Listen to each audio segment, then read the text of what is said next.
पहली बारिश। भाग 4। सुहागरात। सिया और आरव अब सगाई कर चुके हैं। उनका प्यार अब इश्क से आगे बढ़कर जीवन साथी बनने की दहलीज पर है और आज उनकी सुहागरात है। रात की हवा में गुलाब की खुशबू घुली हुई थी।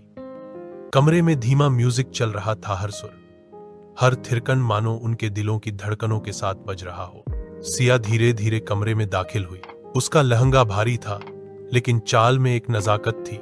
चेहरा हल्का शर्म से भरा, मगर उसकी आंखों में वो ही चिरपरिचित चिंगारी थी जो आरव को दीवाना कर देती थी।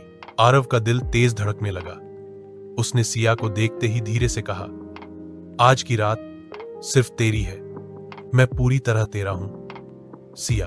आरव ने सिया का घूंघट हटाया और अब सिया के चेहरे की वो मासूमियत और खुमार दोनों साफ झलक रहे थे।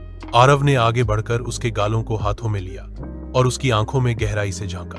क्या मैं तुम्हें आज सिर्फ प्यार ही नहीं, इबादत की तरह महसूस कर सकता हूं? उसने पूछा। सिया ने नजरें झुका ली, फिर धीरे से हां कहा। उसकी साड़ी की पल्लू फिसलने लगी, जैसे खुद उसकी शर्म भी अब खुद को आरव के हवाले करने को तैयार हो। आरव ने उसके कंधे पर हाथ रखा, धीरे धीरे उसका ब्लाउज की डोरी खोली। सिया की सांसें तेज होने लगी। उसके होंठ आरव की गर्दन पर फिसलने लगे और आरव के होठों ने सिया की पीठ पर पहली बार चूमा। हर चुंबन मानो कह रहा था, मैं तुझे सिर्फ छू नहीं रहा, तुझे अपना बना रहा हूं। बिस्तर अब सिर्फ आराम की जगह नहीं रहा, वो एक इबादत गाह बन चुका था, जहां प्यार की आरती और जिस्म की आहें गूंज रही थी। आरव ने सिया के पायल उतारी, फिर उसकी उंगलियों को होठों से छूते हुए ऊपर तक चूमा, एक एक इंच। सिया उसकी पीठ पर नाखून चलाने लगी, हल्के से, फिर गहराई से।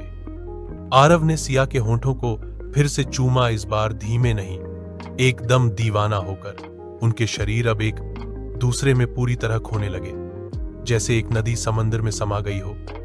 आरव फुसफुसाया, सिया, तुम सिर्फ मेरी बीवी नहीं, मेरी जिंदगी हो, मेरी हर रात की रोशनी हो।